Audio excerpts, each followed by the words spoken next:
بیماری سے محفوظ ہو جاؤ گے، یہ اللہ کے رسول صلی اللہ تعالیٰ علیہ وسلم کا فرمان ہے۔ تو دنیا میں انسان کے لیے صحت بہت بڑی نعمت ہے اللہ تبارک و تعالیٰ کی۔ بیمار سے پوچھو کہ تمہیں کس چیز سے خوشی حاصل ہوگی، تو وہ غذاؤں کا ذکر نہیں کرے گا، دواؤں کا ذکر نہیں کرے گا، بلکہ صرف وہ کہے گا کہ اگر یہ بیماری سے مجھے چھٹکارا مل جائے تو میرے لیے یہ بہت بڑی بات ہوگی، اور یہ کسی نعمت سے میرے لیے کم نہیں ہوگا۔ کسی بھی بیمار سے آپ پوچھ لیں۔ تو اللہ تبارک و تعالی روزے کی برکت سے اپنے بندوں کو صحت عطا فرماتا ہے۔ یہ بہت بڑا انعام ہے اللہ تبارک و تعالی کا۔ اسی لیے اللہ کے رسول صلی اللہ تعالیٰ علیہ وسلم کی ایک حدیث مبارکہ بھی ملتی ہے جن میں 5 باتوں کا حضور نے ذکر فرمایا، اور فرمایا کہ 5 باتوں کو 5 باتوں سے پہلے غنیمت جانو۔ ان میں ایک بات حضور نے یہ فرمائی کہ تندرستی کو بیماری سے پہلے غنیمت جانو، یعنی تندرستی کے طور پر اللہ تبارک و تعالیٰ نے جو نعمت تمہیں عطا فرمائی ہے اس نعمت کو غنیمت جانو۔ کوئی ایسا کام نہ کرو، کوئی ایسی چیزیں، کوئی ایسا راستہ اختیار نہ کرو، کوئی ایسے طریقے کو اختیار نہ کرو جس کی وجہ سے تمہارے اندر بیماری پیدا ہو جائے۔ اور جب بیماری پیدا ہوتی ہے تو اچانک سے نہیں ہوتی، بلکہ کافی وقت لگتا ہے، اور جب انسان مسلسل لاپرواہی کرتا رہتا ہے تو پھر وہ بیماری بندوں کے اندر ظاہر ہونی شروع ہوتی ہے۔ اس کے بعد پھر بندہ بے چین و بے قرار رہتا ہے، تکلیف میں پریشان رہتا ہے۔ تو لہٰذا جو صحت اللہ تبارک و تعالیٰ نے اپنے بندوں کو عطا کی ہے اس صحت کو غنیمت جانا جائے، اور اس صحت کے حوالے سے اپنی زندگی کو درست کرنے کی کوشش کی جائے۔ تو میں یہ عرض کر رہا تھا کہ روزے کے ذریعے اللہ تبارک و تعالیٰ اپنے بندوں کو دنیاوی بھی نعمتیں عطا فرماتا ہے۔ دوسری دنیاوی نعمت یہ ہے کہ روزہ رکھنے والا اللہ تبارک و تعالیٰ کی طرف سے مختلف غذاؤں سے اللہ تبارک و تعالیٰ اسے راضی فرماتا ہے۔ آپ دیکھیں افطار کے وقت میں کیا بندے کے لیے نعمتیں ہوتی ہیں۔ کچھ ایسے بھی مکان ہوں گے جہاں پر وہ ساری نعمتیں نہ ہوتی ہوں، مگر آس پڑوس ان کا خیال کر کے اپنے گھروں سے بننے والی چیزوں کو ان تک پہنچاتے ہیں، اور یہ کرنا بھی چاہیے۔ اللہ تبارک و تعالیٰ کو راضی کرنا ہو تو اللہ تبارک و تعالیٰ کے بندوں کو دے کر بندوں کو خوش کرو، ان کی دعاؤں کی برکت سے اللہ تبارک و تعالیٰ اپنے بندوں سے راضی ہو جائے گا۔ یہ نہیں کہ پکا لیا تو صرف گھر میں ہی رکھ لیا،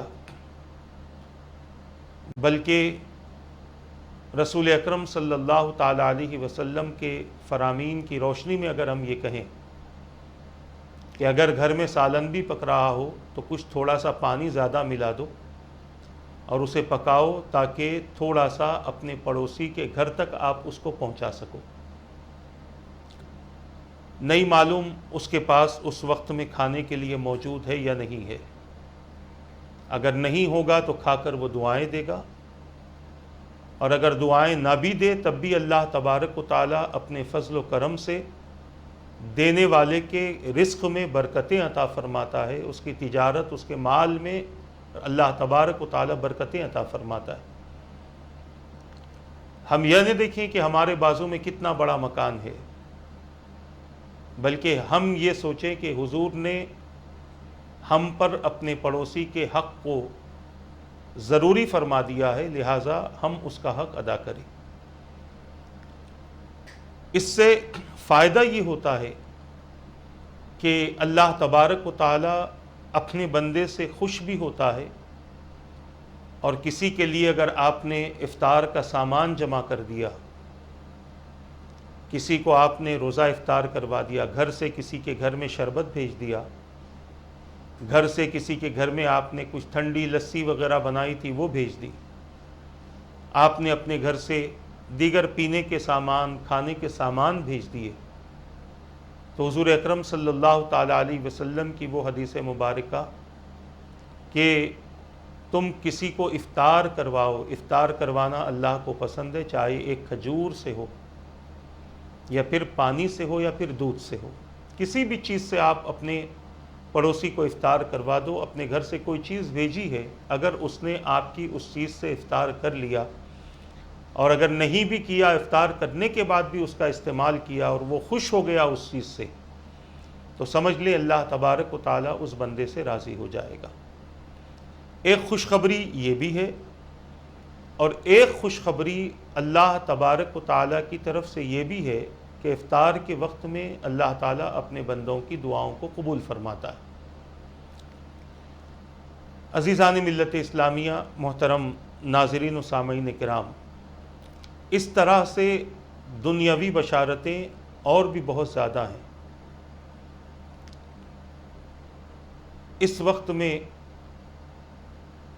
حضرت سیدنا موسیٰ علیہ السلام کا وہ واقعہ مجھے تھوڑا تھوڑا یاد آتا ہے کہ آپ نے اللہ تبارک و تعالیٰ کی بارگاہ میں سوال کیا تھا کہ اے رب قدیر، تو نے ہر نبی کو اور اس کی امت کو کچھ نہ کچھ عطا کیا ہے، تیرے حبیب کی امت کو تو کیا عطا فرمائے گا؟ اللہ تبارک و تعالیٰ نے فرمایا، روایتوں میں آتا ہے کہ آدم علیہ السلام، حضرت موسیٰ علیہ السلام سے کہا گیا کہ میرے حبیب کو رمضان اور ان کی امت پر اس مہینے کے روزے فرض کروں گا۔ حضرت سیدنا موسیٰ علیہ السلام نے عرض کیا کہ الہ العالمین، اس کا فائدہ اور اس کا ثواب کیا ہوگا؟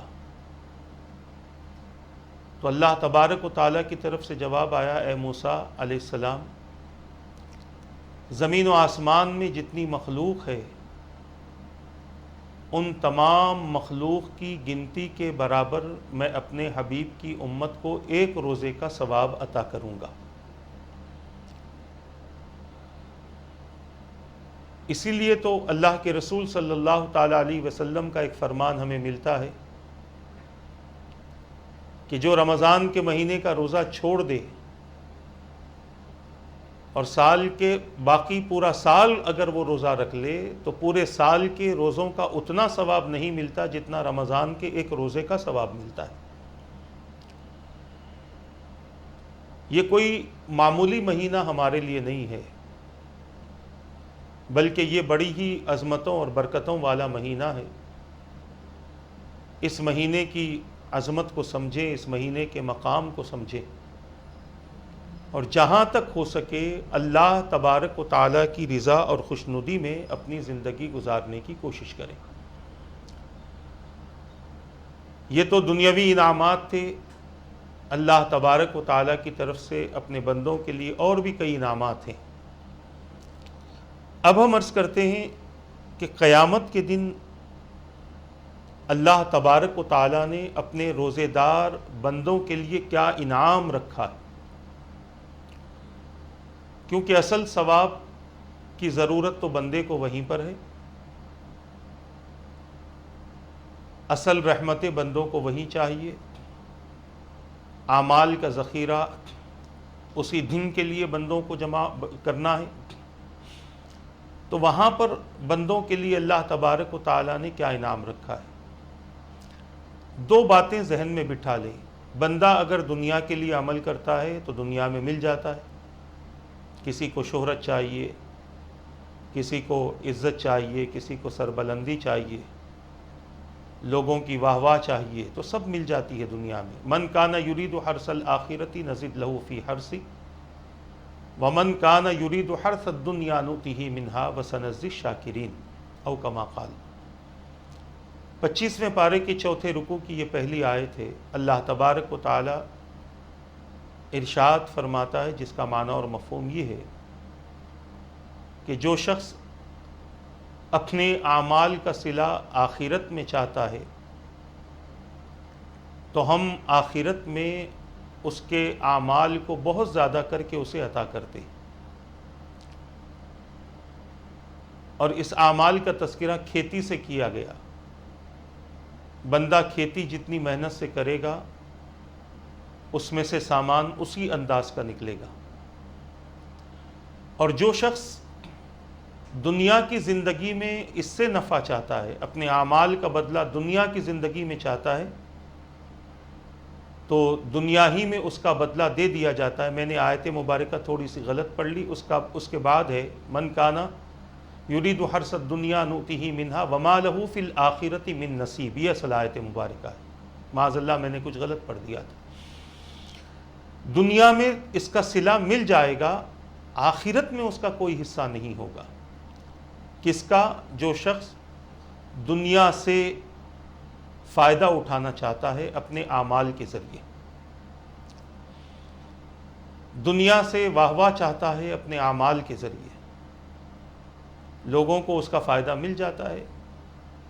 بہت سارے ایسے مالدار ہیں جو اللہ کی راہ میں دولت تو خرچ کرتے ہیں، مگر نیتوں کے صحیح نہ ہونے کی وجہ سے قیامت کے دن کے اجر و ثواب سے وہ محروم ہو جاتے ہیں، کیونکہ دنیا ہی میں انہوں نے اس کی عزت چاہ لی، اس کے ذریعے شہرت طلب کر لی، وہ سب کچھ اسے مل گیا کہ کیا بانٹنے والا آدمی ہے۔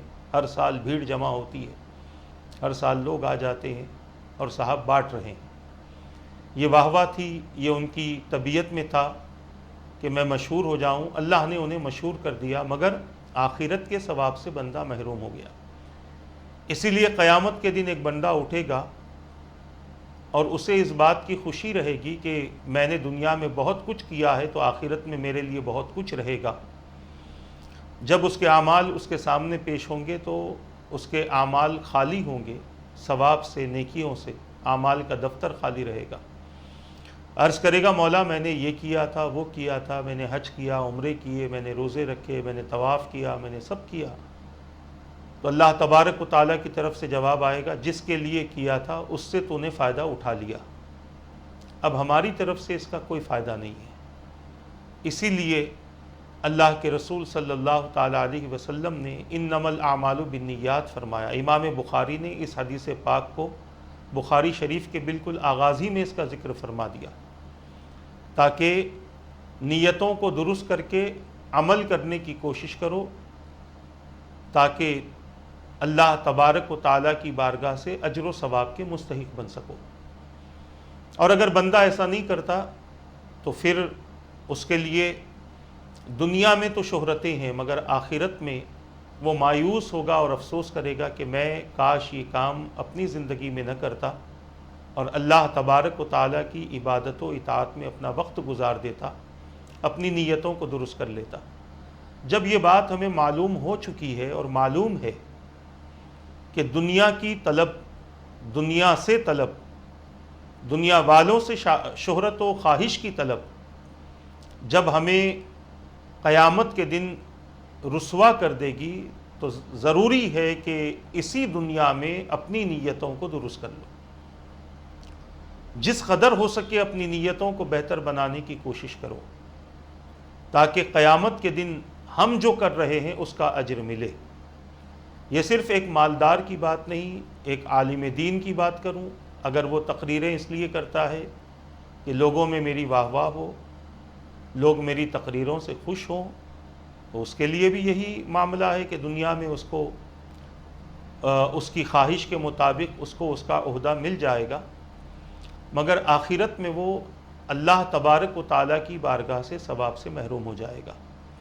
تو ہر انسان اپنے آپ میں دیکھ لے کہ میں جو عمل کر رہا ہوں اس میں کہیں کسی کا دکھاوا تو نہیں ہے، اور اگر اس طریقے سے ہے تو پھر اپنی آخرت کی جو نعمتیں ہیں ان نعمتوں سے بندہ محروم ہو جائے گا۔ روزے داروں کے لیے جو اجر و ثواب ہے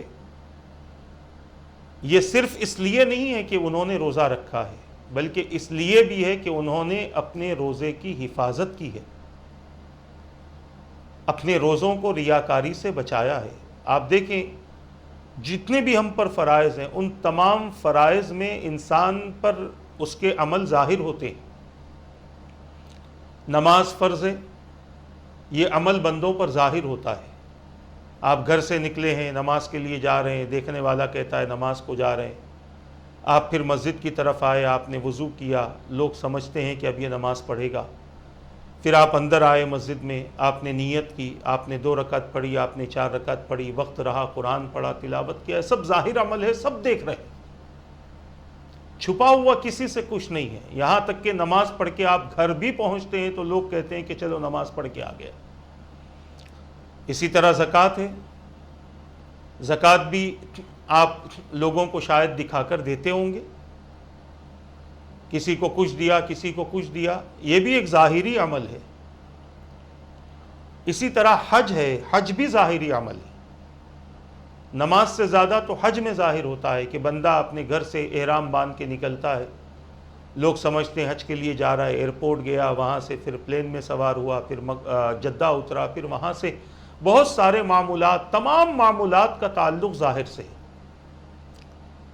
تو یہ ظاہر عمل ممکن ہے کہ لوگوں میں شہرت کا سبب بنے، یا بندے کے اندر یہ کیفیت پیدا ہو کہ لوگ مجھے فلاں فلاں کہیں۔ روزہ ایک ایسا عمل ہے کہ جب تک بندہ نہ کہے کسی کو پتہ نہیں چلتا، یہ ایک باطن اور پوشیدہ عمل ہے۔ جب تک بندہ نہیں کہے گا کہ میں روزے سے ہوں، اس وقت تک پتہ نہیں چلے گا۔ آپ نفل روزے رکھتے ہیں اور لوگوں کے درمیان میں بیٹھے ہیں، لوگ اب کھانے پینے کے لیے بیٹھ رہے ہیں، کسی نے مشروب منگا لیا، کسی نے کھانا منگا لیا، کسی نے چائے وغیرہ منگا لی، اب سب بانٹنے لگے، اور بانٹ کر اس نے آپ کو بھی دیا کہ آپ بھی لیجئے۔ اس وقت تک لوگوں کو پتہ نہیں تھا کہ آپ کس عمل میں ہیں، مگر جب آپ نے کہا کہ نہیں میں نہیں پی سکتا، تو سامنے والا کہتا ہے کیوں بھائی، ہماری یہ چیز اچھی نہیں، حرام ہے، یہ ہے، تو کہے گا سامنے والا نہیں میں روزے سے ہوں۔ تو جب تک بندہ ظاہر نہیں کرے گا اس وقت تک بندوں پر ظاہر نہیں ہوگا۔ یہ ایک باطنی اور پوشیدہ عمل ہے۔ یہ عمل اللہ تبارک و تعالیٰ کو بہت زیادہ پسند ہے۔ اپنے بندوں کے روزوں سے اللہ تبارک و تعالیٰ محبت فرماتا ہے۔ اس کی وجہ یہ ہے کہ روزہ کئی گھنٹے کا ہوتا ہے، نماز کچھ دیر کی ہوتی ہے، زکوٰۃ کچھ وقت کے لیے ہے۔ نماز پڑھ کر بندہ فوری طور پر برائی کر سکتا ہے، ممکن ہے، ضروری نہیں ہے، مگر روزہ رکھنے والے کی کیفیت یہ ہوتی ہے کہ جب تک وہ روزے میں ہے اپنے آپ کو برائی سے بچا کر رکھتا ہے۔ اور اللہ تعالیٰ کو یہی پسند ہے کہ میرا بندہ برائی سے محفوظ رہے، غلط چیزوں سے محفوظ رہے، برے اعمال سے اپنے آپ کی حفاظت کرتا رہے۔ اللہ کو بندوں کی طرف سے یہ پسند ہے۔ اب ظاہر سی بات ہے، جب بندہ رب کو اتنا راضی کرتا ہے تو اللہ تعالیٰ اپنے بندے کو اس سے زیادہ راضی فرماتا ہے۔ بے شمار نعمتیں دے کر، بے شمار برکتیں دے کر، بے شمار رحمتیں دے کر، بے شمار مغفرتیں دے کر، بے شمار نوازشات کے ساتھ اللہ تبارک و تعالیٰ اپنے بندے کو راضی فرماتا ہے۔ بندہ جب قیامت کے دن اٹھے گا اور اپنے روزے کا بدلہ دیکھے گا تو اسے اپنے آپ پر یقین نہیں ہوگا کہ میں نے کوئی ایسا عمل بھی کیا ہے جس پر اللہ نے اتنے زیادہ انعامات مجھے عطا کر دیے۔ یہ نہ سمجھنا کہ صرف اللہ راضی ہوگا، بلکہ اللہ تعالیٰ اپنے بندوں کو بھی راضی فرما دے گا۔ اب آپ دیکھیں پچھلی نشستوں میں جو حدیثیں روزے داروں کے تعلق سے بیان ہوئی ہیں، معاذ اللہ وہ کوئی معمولی انعام ہے؟ وہ کوئی اللہ تبارک و تعالیٰ کا معمولی احسان ہے؟ نہیں، بلکہ اللہ تبارک و تعالیٰ کا وہ بہت بڑا انعام ہے اپنے بندوں کے لیے، جس کا تصور بندہ اپنی دنیا کی زندگی میں کر ہی نہیں سکتا، صرف پڑھ سکتا ہے۔ ممکن ہے کہ کچھ باتیں خیالات میں آ جائیں، مگر مکمل طور پر اس کا تصور پیدا کرنا یہ انسان کے لیے محال ہے۔ اب جو حدیث پاک میں روزے کے حوالے سے آپ کے سامنے عرض کرنے والا ہوں، اس کا تعلق بھی ایسی ہی ایک عظیم نعمت سے ہے جو اللہ تبارک و تعالی اپنے بندے کو عطا کرنا چاہتا ہے۔ وہ عظیم نعمت کیا ہے؟ پہلے ہم حدیث مبارکہ پڑھیں گے اور کہیں ضرورت پڑنے پر مختصر سا معنی اور مفہوم بھی عرض کریں گے، یا مکمل حدیث پڑھنے کے بعد اس کے بعد پھر آپ کے سامنے اس کا خلاصہ ہوگا۔ حضور اکرم صلی اللہ تعالی علیہ وسلم نے ارشاد فرمایا، میں نے شب معراج میں سدرۃ المنتہا کے پاس ایک فرشتہ دیکھا جسے میں نے اس سے قبل نہیں دیکھا تھا۔ اس کی لمبائی اور چوڑائی کی مسافت 1,00,000 سال کے برابر تھی۔ اس کے 70,000 سر تھے اور ہر سر میں 70,000 منہ، اور ہر منہ میں 70,000 زبانیں، اور ہر سر پر 70,000 نورانی چوٹی تھی، اور ہر چوٹی کے سر پر بال میں لاکھ لاکھ موتی لٹکے ہوئے تھے۔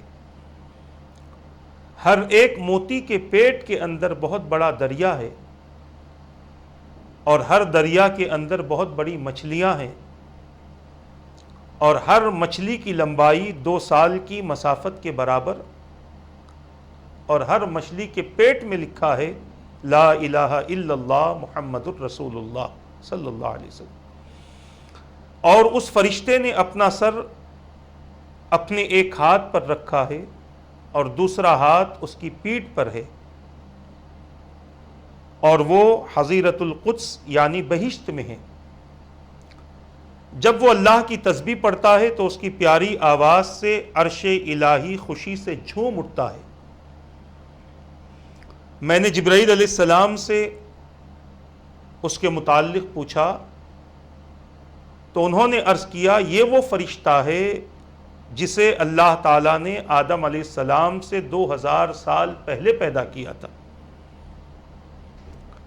پھر میں نے تعجب سے کہا کہ اس کی لمبائی اور اس کی چوڑائی کہاں سے کہاں تک ہے؟ جبرائیل امین نے عرض کیا، یا رسول اللہ صلی اللہ علیہ وسلم، اللہ تعالیٰ نے جنت میں ایک چراگاہ بنائی ہے، اور یہ اسی میں رہتا ہے۔ اس جگہ کو اللہ تبارک و تعالیٰ نے حکم فرمایا ہے کہ وہ آپ کے اور آپ کی امت کے ہر اس شخص کے لیے تسبیح پڑھے جو روزہ رکھتے ہیں۔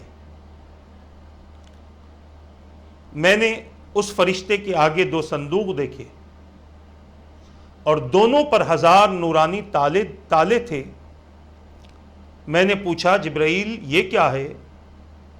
انہوں نے کہا، اس فرشتے سے پوچھ لیجئے۔ میں نے اس عجیب و غریب فرشتے سے پوچھا، یہ صندوقیں کیسی ہیں؟ تو اس نے جواب دیا، یا رسول اللہ صلی اللہ علیہ وسلم، اس میں آپ کی امت کے روزہ رکھنے والی امت کی برت یعنی چھٹکارے کا ذکر ہے۔ آپ کو اور آپ کی امت کے روزہ رکھنے والوں کے لیے یہ چیز مبارک ہو۔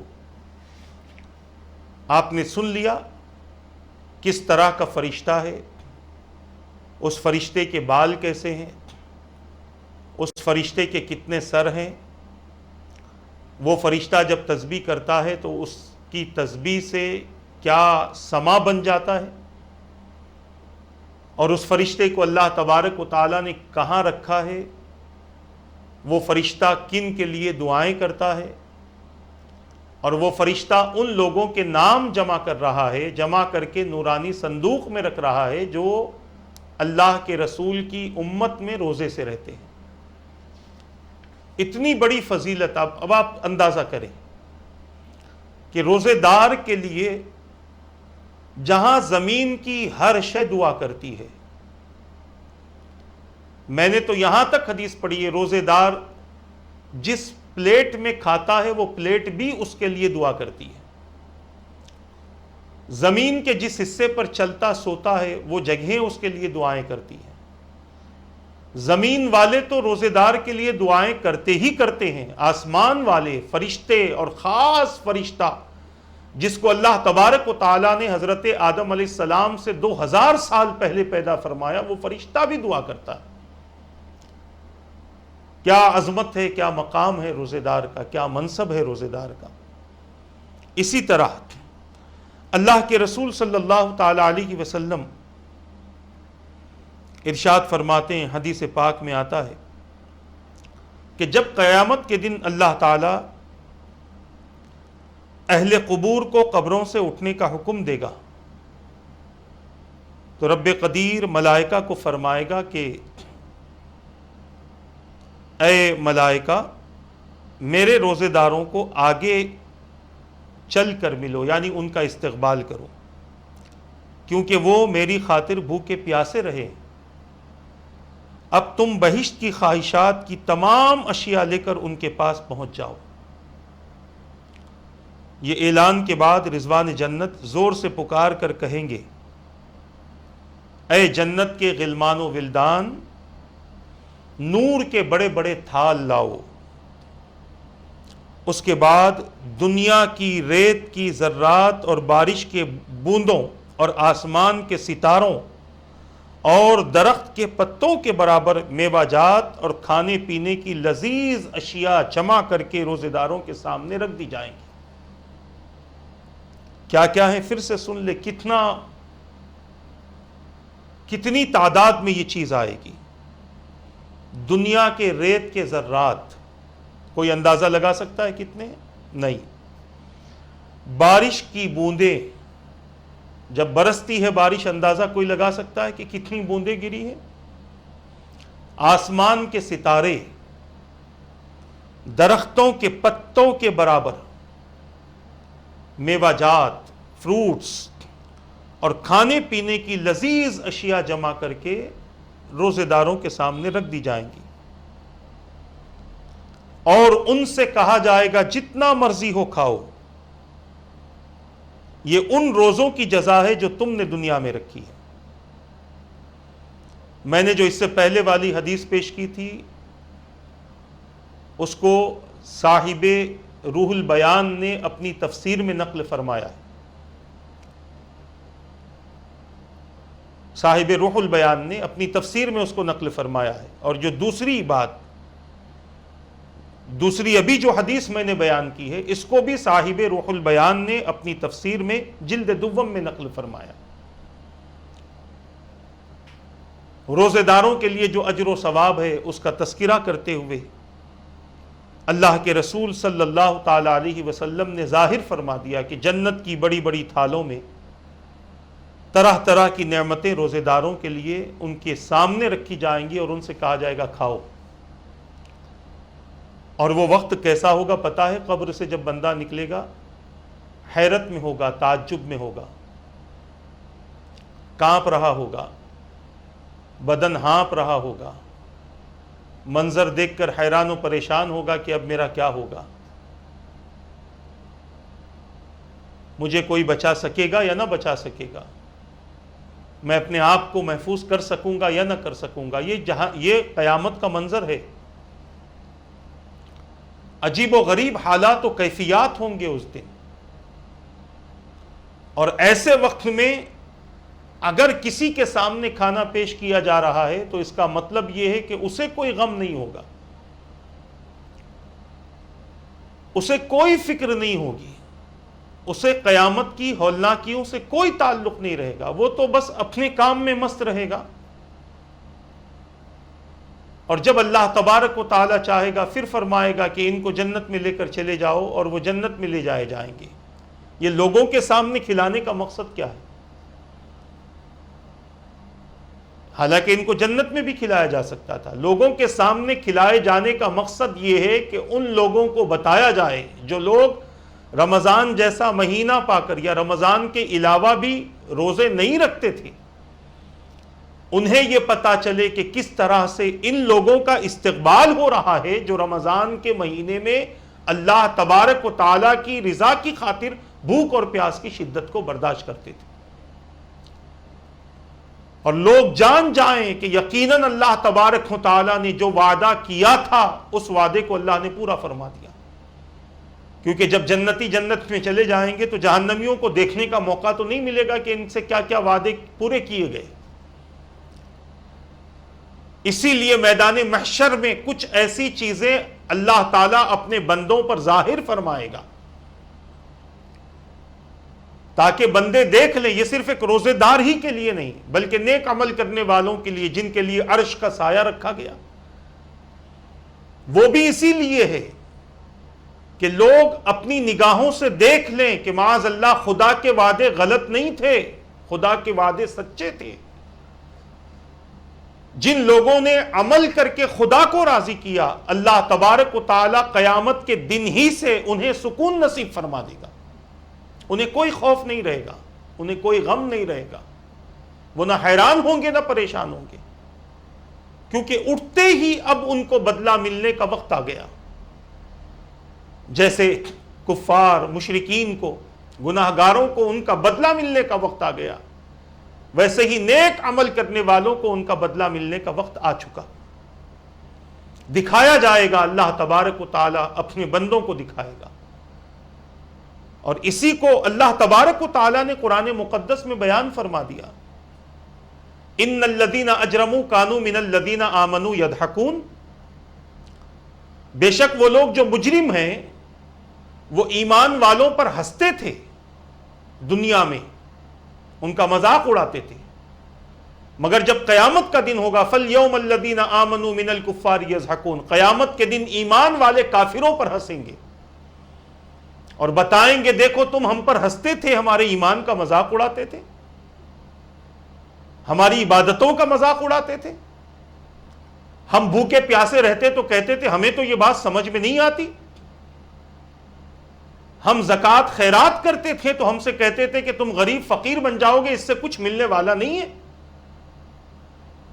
آج دیکھ لو کہ ہمارے ہر عمل کو اللہ تبارک و تعالی نے بہترین ثواب کے ذریعے ہمیں واپس کیا ہے. تم ہنستے تھے ہمارے ایمان پر, حالانکہ تم حق پر نہیں تھے, ہم حق پر تھے. آج ہماری یہ ہنسی تمہارے کفر پر آ رہی ہے کہ تم نے ہمیں اتنا سارا عمل کرتا ہوا دیکھا, اس کے باوجود تم نے اپنے رویے کو تبدیل نہیں کیا. عزیزان ملت اسلامیہ, تو یہ نعمتیں جو دکھائی جاتی ہیں, یہ ثواب جو دکھایا جاتا ہے, اس لیے دکھایا جاتا ہے کہ بندہ دیکھ لے. جہنم میں جا کر تو دیکھے گا نہیں کہ جنتیوں کو کیا ملا ہے, تو دنیا ہی میں بتا دیا جاتا ہے کہ دیکھو قیامت کے دن, قیامت کے آغاز ہی میں بتا دیا جائے گا دیکھو ہم نے جو جو اپنے بندوں سے وعدے کیے تھے وہ ہم نے پورے کر دیے. میرے پیارے آقا صلی اللہ تعالی علیہ وسلم کے پیارے دیوانوں, اسی لیے قرآن کہتا ہے بار بار عمل صالح کرو, کیونکہ اٹھتے ہی اس کے فائدے بندے دیکھیں گے. اور عمل صالح میں سب سے اہم جو عبادتیں ہیں ان عبادتوں کو اخلاص کے ساتھ ادا کرنے کی کوشش کرو, تاکہ اللہ تبارک و تعالی اپنی برکتوں سے ہم سب کو مستفیض بھی فرمائے اور بے شمار نعمتوں سے ہم سب کو مالا مال فرمائے. اب تک ہم نے رمضان اور روزے داروں کے تعلق سے چند باتیں آپ حضرات کے سامنے کی ہیں. صرف چند باتیں میں آپ کے سامنے عرض کرنا چاہتا ہوں, اور اس کا تعلق ہے سحری اور افطاری سے. روزے داروں کے لیے اللہ کے رسول صلی اللہ تعالی علیہ وسلم نے جہاں روزہ رکھنے کا حکم دیا, وہیں پر میرے آقا صلی اللہ تعالی علیہ وسلم نے سحری کھانے کا بھی حکم دیا. بعض حضرات روزہ رکھتے تو ہیں,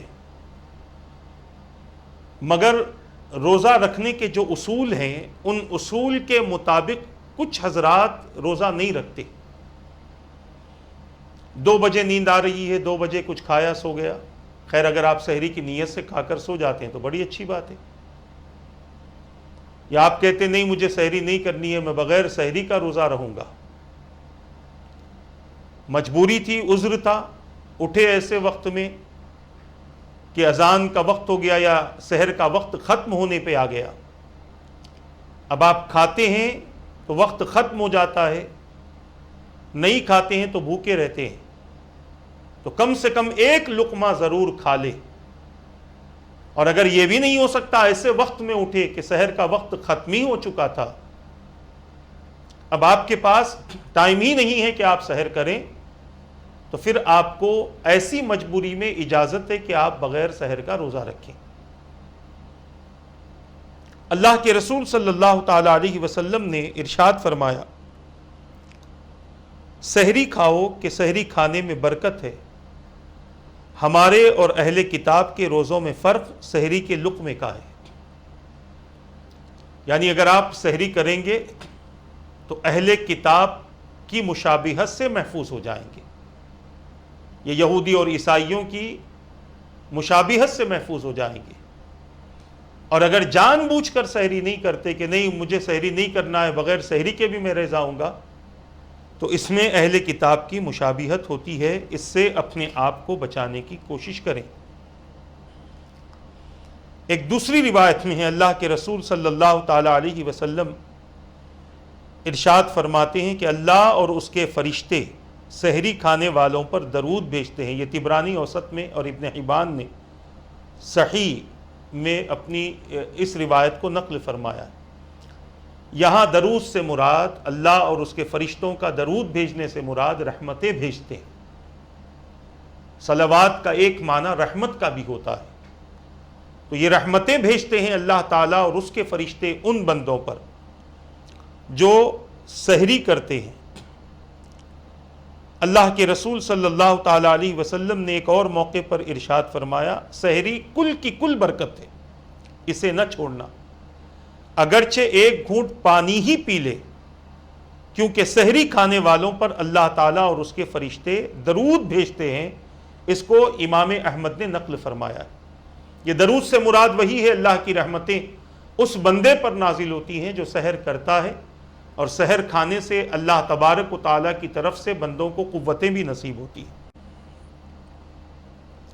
اب اسی طرح افطار کی فضیلت بھی اللہ کے رسول صلی اللہ تعالی علیہ وسلم نے اس طرح سے بیان فرمائی کہ اللہ تبارک و تعالیٰ افطار میں جلدی اور سحر میں دیر کرنے کو پسند فرماتا ہے۔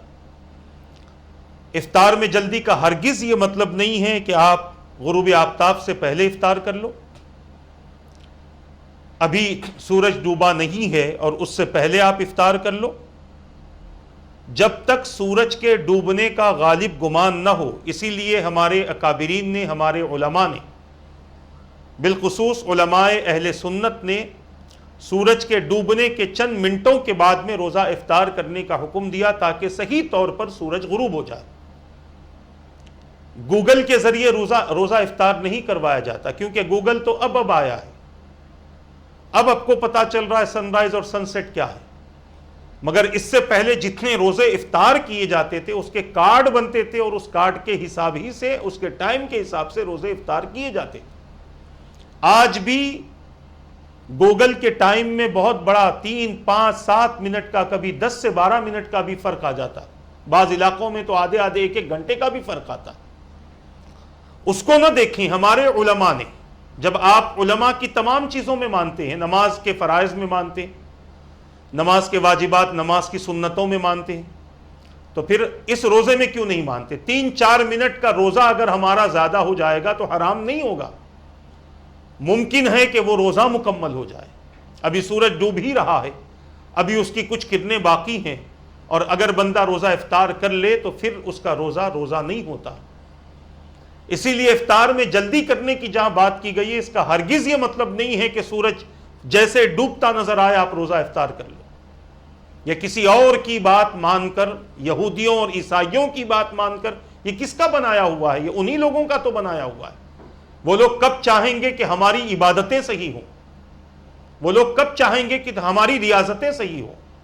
ان کا تو مشن ہے کہ کسی طرح سے ہماری عبادتوں کو خراب کریں۔ تو لہٰذا ان کے مشن کا حصہ نہ بنے، بلکہ اکابرین اور علماء نے جو گائیڈ لائن ہمیں دیے ہیں اس کو فالو کریں۔ اسی طرح سحر میں دیر کرنے کا مطلب یہ نہیں ہے کہ فجر کی اذان تک آپ روزہ کھانا کھاتے رہیں، پانی پیتے رہیں، چائے پیتے رہیں۔ یہ بھی آج ایک بہت بڑی سازشیں چل رہی ہیں، لہٰذا اس سے احتیاط کریں۔ اور اکابر علماء نے جو طریقہ، جو وقت ہمارے لیے مقرر فرما دیا کہ فجر کی اذان سے پہلے، طلوع فجر کا مطلب یہی ہے کہ فجر کی اذان سے پہلے جو وقت آپ کو بتایا گیا ہے اس وقت کے حساب سے آپ اپنے روزے کو مکمل کر لیں. اس کے بعد آپ کو کچھ کھانا پینا نہیں ہے بلکہ خاموش بیٹھ کر فجر کی اذان کا انتظار کرنا. عموماً یہ وقت اذان سے 20 منٹ پہلے کا ہوتا ہے، 22 منٹ پہلے کا ہوتا ہے. لہٰذا جو بھی وقت ہے، جہاں پر جس طریقے کا وقت ہے اس طریقے سے روزے کی سحر اور روزے کا افطار کریں تاکہ ہمارا روزہ مکمل ہو سکے اور ہمارا روزہ صحیح ہو سکے. اللہ کے رسول صلی اللہ تعالی علیہ وسلم نے افطار کرانے والے کی اہمیت کا بھی ذکر فرمایا اور ارشاد فرمایا. حضرت سلمان ابن عامر رضی اللہ تعالیٰ عنہ سے روایت ہے، حضور اکرم صلی اللہ تعالی علیہ وسلم نے ارشاد فرمایا، جب تم میں سے کوئی روزہ افطار کرے تو کھجور سے افطار کرے کیونکہ اس میں برکت ہے، اور اگر نہ ملے تو پانی سے کہ وہ پاک کرنے والا ہے. امام ترمذی، امام ابن ماجہ نے اس حدیث پاک کو اپنی اپنی کتابوں میں نقل فرمایا ہے. عزیزان ملت اسلامیہ، اسی طرح اگر آپ نے اس سے پہلے بھی سن لیا کہ جو کسی روزے دار کو افطار کروائے تو اسے اتنا ہی ثواب ملے گا جتنا روزے دار کو روزہ رکھنے کا ثواب ملتا ہے. یہ چند باتیں آپ حضرات کے سامنے روزے کے تعلق سے عرض کی گئی ہیں. انشاءاللہ تبارک و تعالی اگلی نشست میں روزہ جو ہمیں اللہ تبارک و تعالی نے رکھنے کا حکم دیا، اس سے کیا فائدہ حاصل ہوتا ہے. دنیاوی اخروی فائدے تو ہم نے دیکھ لیے. اب ایک موقع پر اسی آیت میں اللہ نے فرمایا لعلکم تتقون، کیوں روزہ فرض کیا گیا؟ تاکہ تم متقی بن جاؤ، تمہارے اندر تقوی پیدا ہو. یہ تقوی کسے کہتے ہیں؟ اور جب تقوی کسی کے اندر پیدا ہوتا ہے تو پھر وہ بندہ کس مقام پر پہنچتا ہے، اسے کیا کیا نعمتیں عطا کی جاتی ہیں، کن کن مناصب سے اسے سرفراز کیا جاتا ہے، یہ باتیں انشاءاللہ اگلی نشست میں آپ حضرات کے سامنے عرض کرنے کی سعادت حاصل کروں گا. اللہ تبارک و تعالیٰ سے دعا ہے کہ رب قدیر جو کچھ کہا گیا کہنے میں غلطی ہو تو اپنے حبیب کے صدقے معاف فرما دے. ان باتوں پر مجھے اور ان سب کو عمل کی توفیق عطا فرما. مولا صحیح روزہ رکھنے کی توفیق عطا فرما. ہمارے جو روزے ہو چکے ہیں اسے قبول فرما، جو بچے ہوئے ہیں صحت و عافیت کے ساتھ وہ روزے بھی نصیب فرما دے. مولا جو بیمار ہیں روزہ رکھنے کے خواہش مند ہیں، مولا انہیں بیماری سے صحت عطا فرما دے تاکہ وہ بھی صحیح طور پر روزہ رکھ سکے. ہم میں ہمارے متعلقین میں جتنے بیمار ہیں سب کو شفا عطا فرما. مولا جو وائرس ہمارے درمیان پھیلا ہوا ہے، پروردگار اس وائرس کو جلد سے جلد ہم سے دور فرما دے. صحت و عافیت کے ساتھ مکمل عبادتوں کے ساتھ رمضان کے کچھ ایام ہمیں مساجد میں بھی عطا فرما دے. مولا ہمارے لیے اپنی مسجدوں کے دروازے کھول دے. پروردگار مساجد میں عبادت کا وقت ہمیں بھی عطا فرما دے. اے پروردگار جتنے لوگ بھی روزہ رکھے ہوئے ہیں سب کے روزوں کو قبول فرما، اور جیسے تو نے روزہ رکھنے پر ثواب دینے کا وعدہ فرمایا ہے مولا اس کا ہمیں بھی مستحق بنا دے. ان روزوں کی وجہ سے جن کو تو انعام دینا چاہتا ہے ان میں ہمارا نام بھی شامل فرما لے. رب پروردگار جن جن لوگوں نے دعاؤں کے لیے کہا ان کے جائز مقاصد کو پورا فرما برحمتک یا ارحم الراحمین. وما علینا الا البلاغ. السلام علیکم ورحمۃ اللہ وبرکاتہ.